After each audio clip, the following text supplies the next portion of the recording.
aujourd'hui bakuto pe compte ya kolanda manaka ma RTNC au liboso ya caméra bozali bongo ya bino na tango nyonso Blandine Mbaki mingi ya kolizali te na kopesa na mpenza na condoléance na basali banso ya lolaka la peuple na ndenge toyuti komonisa mpenza mwana mboka Ernest Kabila Ilunga obisoso toyebaki azalaki DG na kati ya lolaka la peuple bongo tala ntina epai lelo tozwami bongo epai ya mwana mboka Femme Santima Ndefi oyo azali bongo architecte na kati ya République démocratique du Congo ye mpenza tokokabola na ye mpenza masolo na mokolo ya lelo na makambo matali les infrastructures kotonga mpe bongo na bongo toyebi ete lipanda tozwaki yango lelo oyo 61 na uta tozwa lipanda bongo tokotala mpenza ntina epai tokosola naye na masolo na mokolo ya lelo tokomi wapi na makambo matali kotonga tobanda uta babelge bazalaka banoko nde tobandaki koloba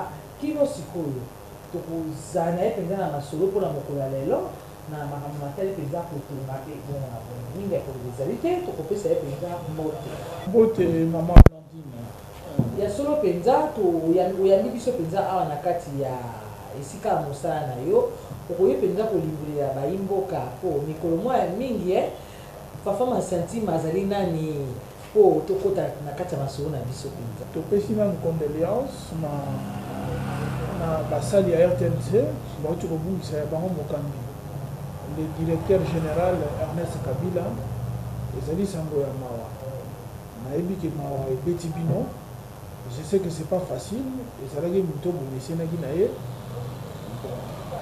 lorsque vous perdez moto ya niveau ya ndenge wana esalaka mpasi yango wana topresente bino vraiment nos sincères condoléances parce que toyi kobanda émission te sans que topresente bino bacondoléance parce que RTNC bozali chaîne oyo bozosunga biso mwa mingi baide oyo biso toza nango ezoleka à travers bino la chaîne nationale toyebi ke bozali très ouvert pour que bato bayeba kofaire passer baide na bango mpona développement ya mboka bayimboka oyo bayebi yo ngai nayebi yo président bakotuna aza président ya nini bakotuna mpenza libula mo moke bongo toleka mpenza na oyo etali mituna na biso biso tozali mouvement citoyen oyo tozali kokunda mpona éveil ya conscience ya bajeune esengeli balamuka parce que mboko ezali ya bango bakolamuka ndenge nini esengeli bajeune wana baréclame lobi bazala formé pour que baparticipe na construction économique ya mboka nde komba na biso ya mwana kombo nanga monsieur Francis Kalenga Kabongo aza na Ligue des jeunes à IDPS 61 ans après indépendance ya République démocratique du Congo soki conditions sociales ya bana mboka soki est avancé ou pas maman Blandine ozala pas si pour répondre na mutuna parce que nga personnellement je suis en train de me rendre compte que makambo eza vraiment bien te peuple oyo azoko souffrir mais il se rend compte que eza na kamorobo ya bato bazoko bénéficier na 90% de richesse nationale alors que 10% bazoko souffrir et ça un peu passé. Donc message on a lancé et ça que le président de la République comme yaza garant du bon fonctionnement ya ba institution na biso ameka kotala kofungola lisu na ba domaine surtout ya vie pour que ba congolais ba bika maman Blandine et ça passé 60 ans après l'indépendance.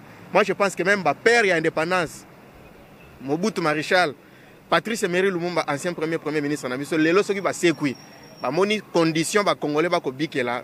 J'ai comme l'impression que ba rosa pinzo ina miso. Obiso to yebi lelo ba problème pour moi eso connaître. Eza biye kana pauvreté. Ba guerre belé manipulation c'est ça eza pour pauvreté za mboka. Parce que cette pauvreté za la quitté nde ba jeune wana ba wi ko landa ba wi ko exposer vie na bango na ba muzo ba ndé wana.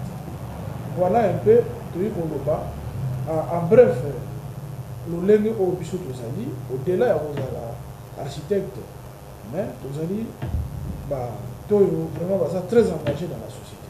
Ça veut dire quoi? Du point de vue culture et c'est de comprendre du point de vue culture de comprendre que nous avons kaka ko se développer ce qui a se tourner vers force nae to mboka nae peuple nae culture nae.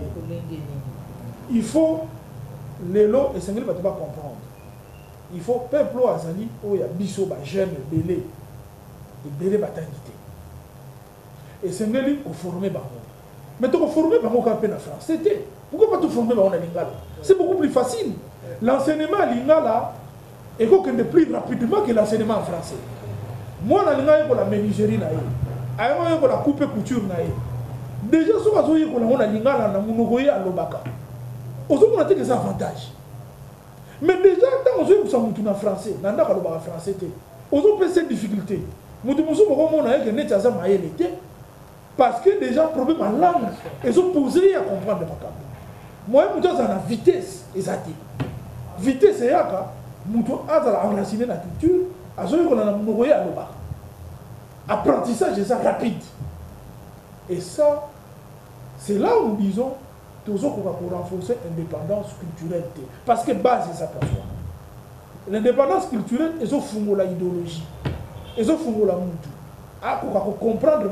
science il y a bapaya na science na yemoko azala na langage qu'il faut indépendance culturelle ils ont permettre mutu à puiser paix à travers histoire na à travers clan na ye lelo ba congolais ba koma oyo ya mundele yango neza chic même nos propres ancêtres to koma ko nié ba mais tozo ça to ba ko sambela mais tozo vénérer ba ancêtre ba paya so que muto ko lo ba ko exemple ya bible to ko exemple ya livre to ya mutu moko bo savant moko ya mundele mais to ko sanité ba ko na biso pe ba salaki bato ba ki na savoir so que recherche scientifique et ça qui financé dans ce sens ba ko lobela biso ba congolais nini ya mutuya oyo ba progressant à travers l'Afrique noire ba noir nini oyo ba réussissant mais biloko wana nyonso biso ba tumwindu to zoko ka comprendre yango te parce que yango des ali base dernièrement tant Sarkozy a en Afrique alors que les Africains n'est pas ancré dans l'histoire ba même ko se kabiso ba tunyoso ba tomboka non l'Afrique il faut comprendre l'Égypte c'était l'Afrique c'est bien mais est-ce que tu enseignant on a pas na biso histoire même tozoa kana classe et ça histoire moko mundele mutasalango et ça vraie histoire té batu bayebi que par exemple l'Égypte c'était un pays de noirs ba pharaon ba Toutankhamon c'était des noirs c'est démontré par Cheikh Anta Diop noir sur blanc avec des recherches scientifiques mais tout ça tozoe baté que nous avons été dans la grande civilisation ba mathématiques et ça nous to bandango mais ba ko ça biso ça biloko mindele tout ça et c'est même de comprendre parce que la Grèce antique bah y a eu en Égypte là où il y avait des noirs aux hommes mais biso histoire on a pas été en la classe exacte histoire na biso biso muta découvrant fleuve Congo et ça la mouchi du fleuve Congo ça Diego Kao donc ba ko na biso ba ko vanda wana ba ba kiteke wana za mouchi aux hommes déjà n'avez pas acculturer biso est-ce que c'est normal qu'on puisse enseigner aujourd'hui dans une école que c'est Diego Kao qui a découvert la mouchi du fleuve Congo est-ce que c'est normal parce que ba ko na biso ba vanda ki wana ba na ko mona te que ça mouchi non ce que bon lobake Diego Kao en tant qu'Européen liboso a outaki na océan à côté na Congo te comprendre mais quand même ça besoin que yem ta découvrir encore pour ba ko na biso ba na mwanda ba ko na biso ba na banana parce que on est tiré na mito banana voilà biloko ndengona ba scientifique tozali wapi même l'état pourquoi on peut pas changer ba manuel d'histoire parce qu'ils a démodé les autres koli toye koli est-ce que nous ne pouvons pas nous rendre de plus en plus indépendants déjà on a base et indépendance c'est une culture tout ça na culture ça lié à l'histoire à bateau aux hommes et ami balé qu'on comprendre que langue est un outil efficace pour le développement biso bazu biso ba continuer sur la francophonie to boité et ça monde ya mondialisation mais tout ça li pour valoriser ba langue na biso ko valoriser langue et li ko lobate pour créer la mo miser mo ko boité ko valoriser langue li ko loba et comme outil de travail et comme outil d'enseignement obligatoire avec na est enseignement na kopesa principalement na Swahili français et après na ouest tozana français na Kikongo to vers na Lingala ozomona na centre tozana Chiluba muto azana Sankuru alors ba tete là mais enseignement faut ba na kitete là il faut comprendre parce que bit ya conseiller mutu ezalaka te banda koloba langue bit ya conseiller mutu eza comprendre mosala na ye mutu ata alobaka ne français bien te mais soki ayebi kosala libaya ayebi kosala mesa ayebi kotonga ndako aza utile na société français il faut tolobola yango na baniveau na biso ekomi lokola langue moko soki ya prestige tokomi même bacomplexe oyo ayebi koloba français te neti mutu amayele te tokomi kolimite intelligence ya mutu na français. Ça, c'est de la culturation. Intelligence à Moutou. D'ailleurs, ma pays ils ont développé les leçons au Japon, du japonais. Il y a l'anglais, mais la principale, il y a pas de japonais. Ça s'appelle la culture. Sauf que la Chine, les leçons ont puissance mondiale. C'est chinois. Mais l'anglais peut aller comme langue à commerce. Mais les jeunes ouvriers chinois, l'anglais, ils ont pour ça voter. Ils ont pour ça voter chinois. Et ça a besoin de facilité à comprendre de manière rapide. Ils ont pu éviter sa compréhension. Ce qu'on a en Russie, et ça ce sont des grandes nations. Ce qu'on a chez les Arabes, ils parlent arabe. C'est leur langue. Et pour nous, même les Maghreb comparé à nous, mais l'Afrique noire, c'est du chaos. Ce qu'on a en Égypte, c'est des pays quand même émergents. Tunisie, rien à comparer avec nous. Mais ils parlent quelle langue? Ce sont des Arabes. Donc, on a remarqué que partout où les gens parlent leur propre langue, ce sont des nations assez stables. Plus stables que nous. Parce que vous ne pouvez pas enseigner autant de Congolais en français. Le lot défi est ali. Les Congolais, les Congolais, on a échappé à la gratuité de l'enseignement. Parce que Baba Mikolo, il faut aussi avoir un centre de formation professionnelle ou nous avons enseignement en langue nationale. Oui, bon lobby, bon titre de la jeune à IRPP, les jeunes à IRPP peuvent atteindre en français. Vous compliquez les jeunes. Vous avez un niveau d'indépendance. C'est déjà dans la mentalité. La dépendance est dans la mentalité même de l'homme politique congolais. Non, politique à Babylone, tout l'avocat, tout renforcer la langue nationale, l'enseignement, l'enseignement de base. L'enseignement des métiers. Madame, ça me sonne là, on a pas de temps pour la parce que tant qu'ils sont, n'a-pas qui Congo, n'a esprit au comprendre le français bien. Et puis méthode de ma grand-mère, parce que quelqu'un en français. Parce que tant qu'ils sont mutu swahili, n'a esprit pour comprendre le français. Non. Tant qu'ils sont mutu qui Congo, n'a esprit à le mayango. Quasiment on a fanfare ma sentima.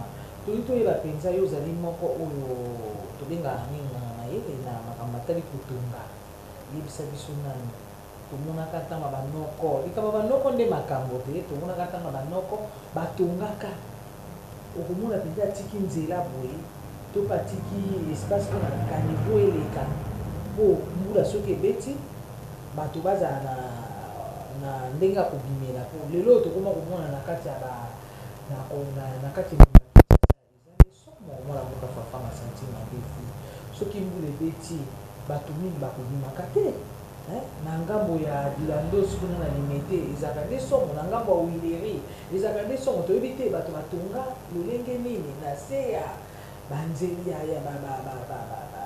bakanivo to mpe ndenge nini toyebi te nayebi te 61 na yango uta babelge balekaka lelo tozwi libanda yo koloba nini esengeli toyeba babelge ntango batiki mboka oyo batikaki yango na ndenge elobani batikaki yango na banorme ville lokola Kinshasa ezalaki 400 000 habitants mais après gouvernement ye ya banoir baye kozwa gestion ya mboka avec Mobutu cité mama Mobutu ezalaki Mobutu mutatomea cité verte ezalaki projet parce que il fallait infrastructure et suivre le développement ya mboka Banjili, quartier de c'est parmi les quartiers mieux urbanisés à l'époque.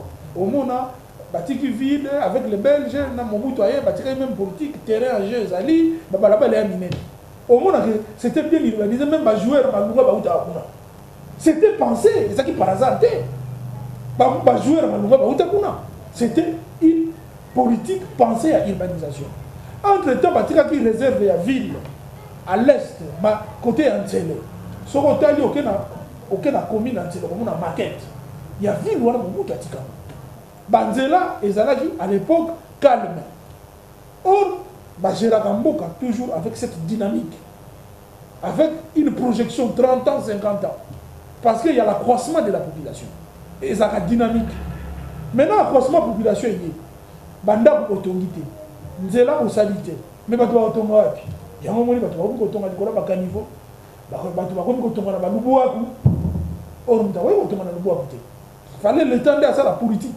Et puis l'État pas sauté que la bâtonne à Luboaku. Oui, tu vas autonome à maintenant tu as été libre. Bisous tout sengi na mukonzambo quoi. Yé aïe, t'as pas pouvoir mais il y a 2 ans. L'indépendance après 61 ans, le Congo aujourd'hui a reculé.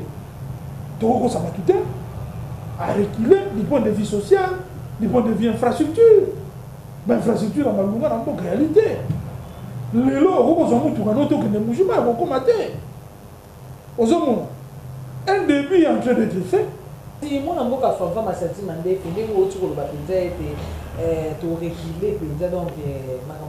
de mais moi, je suis Félix Antoine Tshisekedi, il peut y avoir 61 ans après l'indépendance. Donc, mboka déjà c'est mais pas qui m'a pour ça moi pour bunda na ndenge na ena ba sali na yeto zo mona pe mwana mboka Gentiningo bilambaka azotika pe simate pona koluka kubongisa kubamba bamba na bisiko ezobeba na banzela na makambo maike to ebite to pesa mibugoni po makambo nyoso tumabo tozo saluer surtout bonne foi ya président de la République to monite azali muto alingi makambo bouger mais autour na ye pe faut ba conseiller na ye ba sonda ye lelo to kotambola banzele salemi to kotambola na Kinshasa mais entretien ezali te basala foner mpona nini ezali fonds national d'entretien routier pourquoi entretien banzele salemi te donc mpona biso totongaka kaka et pourtant l'entretien est plus cher que la construction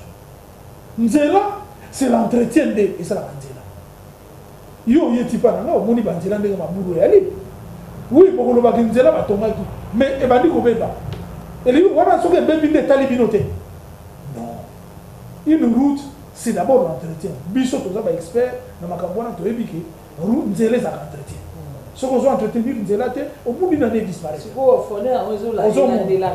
kasi wana ezali politique tozwi ba warrior toza na ministre infrastructure asamusana ye emonana ntango yo babengi warrior samusana yango wana bino bato oza na kati ya domaine wana toloba ete ya makambo matali kotonga infrastructure fo kosungaka mpe mwana mboka président de la république mpo omoni soki oza na kati ya domaine wana yo oyebi te eloko ezali boye omoni te ekozala mpenza na bopete nyonso tu bokoka kosala makambo malamu kasi ye soki ayebi te ye bokozwa ye kaka boye conseiller akomema ye boye to mpe bato songolo to mpe oyo atali makambo wana akomema ye boye omoni te ezali mpasi nango soki makambo ezali fo kobelela babi fo koloba.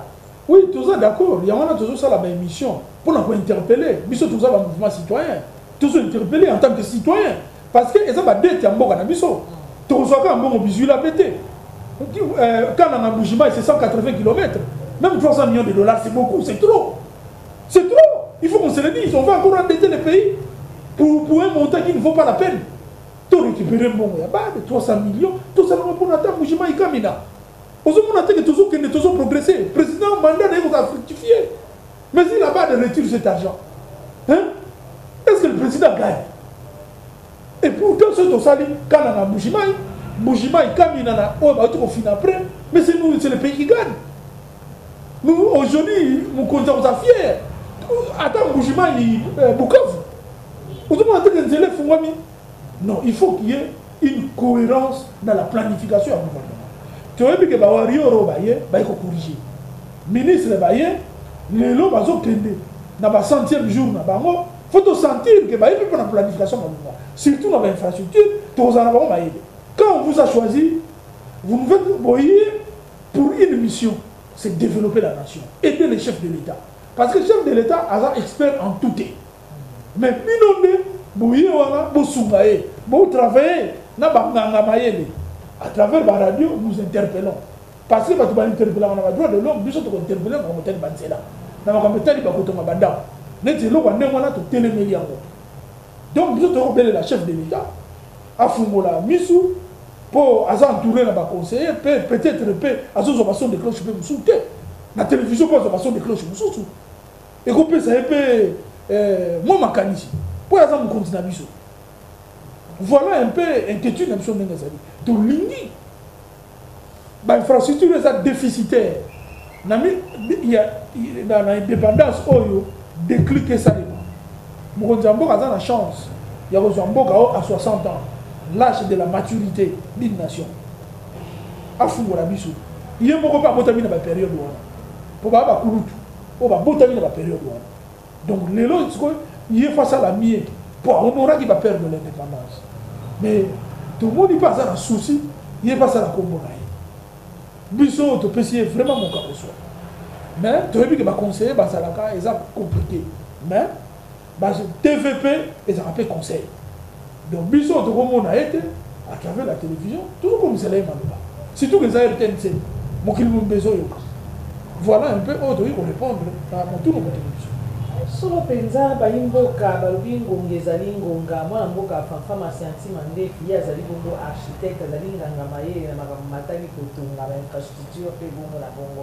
kasi boyebi ete tozwaka ye na ntango nyonso tu tozalaka na posa tobengaka mpe ayambaka biso afungola biso porte na ye yango mpenza masolo na biso lelo tozalaki nango ya kosolola mpenza 61 na nsima ya lipanda mboka emati to mpe mboka ekokita bongo mwana mboka nyonso to azali na susi ya koluka mpenza ete azala malamu na makambo maike alia malamu alata malamu mpe bongo na bongo kasi tokomi na suka ya émission na bino bakokima boyebi mwa liloba moke ya kokabwani mpona mokolo ya lelo nayebi ete ngonga na ya mpe mpe ezali ngonga kokoluka tozonga lisusu mpo makambo akoloba mazali mpenza ebele kasi mwana mboka fafa na santima okoloba nini na bana mboka mpona oyo etali fete na biso ya lipanda tozali kosouhaite bonne fête de l'indépendance na peuple congolais mobimba na gouvernement ya Congo gouvernement ya ba warriors na mokonzi ya mboka na ba membre na biso ya télévision enfant tokanisi ete na 61 na oyo tokozwa conscience po tokoka kodévelopper mboka na biso indépendance ezali journée oyo esengeli tokanisaka ya méditation po tokofete nini biso bato tobongi na biso te fête est-ce que c'est normal na muto abongi na ete tokofete mokolo tokomona ke le développement est commis certain mais mokolo ya lelo esengeli toméditer to rectifier bati esengeli kuta eza mokolo ya baconférence à travers les universités baconférence à travers les églises baconférence à travers même les réseaux sociaux message il y a réflexion à la makasi de manière que tu prendre de plus en plus conscience il y a journée à l'élo mais aussi il y a oyo et ça les maquité autre ça pour que ton dimanche tu allez effectivement indépendant tu allez vous partager douleur na biso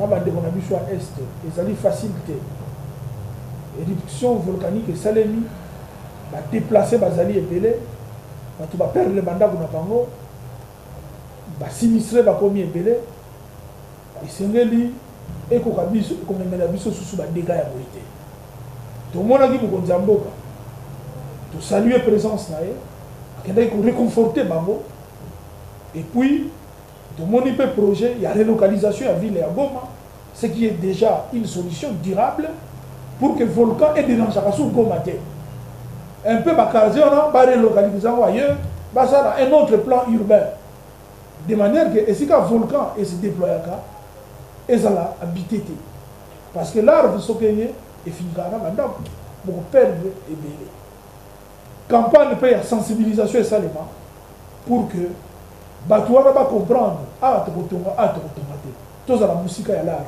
peut-être pas ça la bilama tout autour mais va relocaliser ville et ça y est une solution tout le monde déjà ministre urbanisme ou à l'un des warriors bravo tolingi solution ezala réfléchi banganga mayele basapouye mpe na institut na biso esika totanga na iso ce qui est bien pour une fois on commence déjà à prendre l'expertise locale po bato mayele ezali bato baforme biso bango mpe bazozwa solution kuna bravo ya so to kuna suka ya émission na bina makoki maboye bidi oliboso ya caméra ezalaki bongo ya bino ata nyonso Londi Mbaki qui wakati bokombo na boka fafa masanti mandefi oyo tokabolaki na ye mpena na solo na mamolai na mamamatali pelika 60 ans après indépendance bongo bokobala kolandana naka na RTNC nde tokutani na bino na nsima mikolo ezali mpe ya oliboso ya caméra ezalaki bongo mwana boka